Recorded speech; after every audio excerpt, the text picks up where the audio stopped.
the reason that you don't get in fights or murder people is probably not because of cops and that you might go to jail. It's mostly because you feel connected to your community and that you don't want to do to other people what you don't want done to you. And there's this social contract and principles of reciprocity that you sign up to as a human being in a functional society when you feel good and connected and like there's opportunity in your life. And so that's why you don't go around doing those things. It's because fundamentally you recognize them as things you don't want done to you, so you don't do them to others. Now, there are circumstances in which people do those kinds of things and we justify it.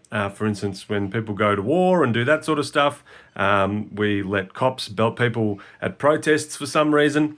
But when there's economic distress in a society, it's really common for conservative elements of that society to start screaming about law and order, which is what's happening here. And in fact, at the Just Be Nice project, we put it in our risk management when the interest rates started going up. We said, listen, here comes the law and order people. They're going to start screaming about we need more law and order, we need to get tough on crime, because they want to mitigate the bad feeling that everyone has in their tummies about how difficult life is by pinning it on the most vulnerable people in a society.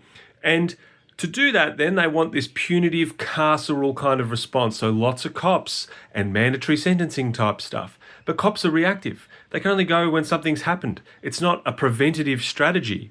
And in a judicial system, the people who sit at the top of that, who make the rulings, are called justices and they're called judges. We want them to make judgments and we want them to pursue justice. And mandatory sentencing in any of its forms has never really worked. It doesn't work. It's an awful system.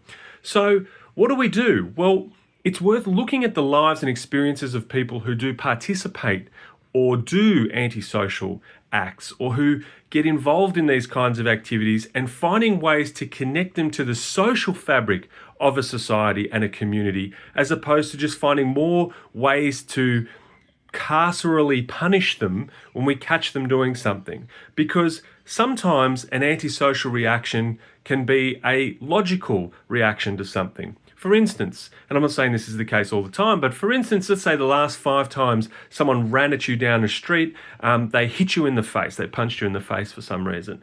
And the 6th time someone was running towards you, you punched them in the face because your experience has been that this terrifying thing happens all the time. It's not the right thing to do. You'd hope that you'd have the tools to do other things to do. You'd hope you weren't in a street where people were running at you and punching you all the time. Absolutely.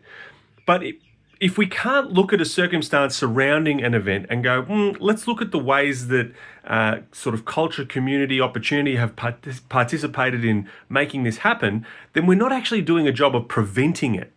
And cops don't prevent crimes, they respond to them. So more cops is almost never the answer. And certainly more laws that just reflect laws that already exist is also hardly ever the answer. You're already not allowed to stab people. You're already not allowed to hit people with a machete. More rules saying you really, really can't do it are not necessarily the things we need to respond to communities that are engaging in repeatedly antisocial behaviour.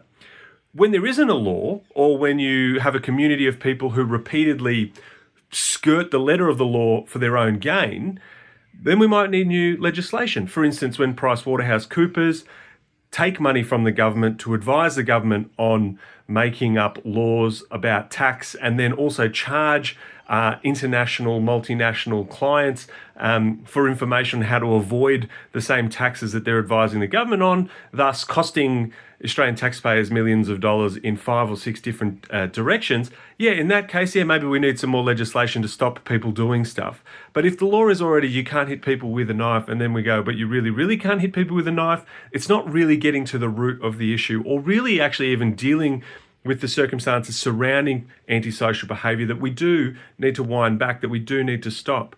My contention is that cops don't do that. It's that we need to understand people's circumstances and provide more avenues to community and contribution, to connection, to mitigate the worst of these antisocial behaviours. And to do that, you need to actually take time with these communities and with these people and understand them and involve yourselves in a long-term project of bringing them to a space where, like most of us, it's not just the cops that are keeping us in order and stopping us from doing these things. It's our connection to everybody else and our principles of how we want to carry ourselves that prevent us from doing that. And I really wish we'd spend a bit more time on that and a bit less time on what's another mandatory sentencing thing that we can do, while at the same time asking for more cops, and at the same time really not addressing the fact that cops are the people who are in charge of, Aboriginal people who are dying in custody, and they're not getting in trouble for that either. So people who have the highest standards, or should have the highest standards of conduct, our politicians, our cops, etc., get away with all kinds of stuff.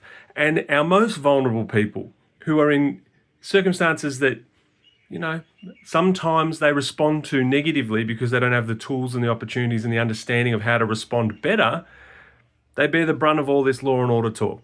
And it's not fair, and it's not good, and it's not going to make people safer. And the truth is, in Australia and in Melbourne, it's a safe place by any global metric. It's a very safe country, and it's a very safe place. Don't let the law and order people scare you so that you feel like it's all worse because of these people and not because of bankers and huge corporations avoiding putting money into social services and support for people like you and people who we're concerned about, and making it easier for people to become a productive and engaged and wonderful contributing part of our beautiful, beautiful country. That's just my 2 cents, but hey, hopefully we can continue to work towards doing better.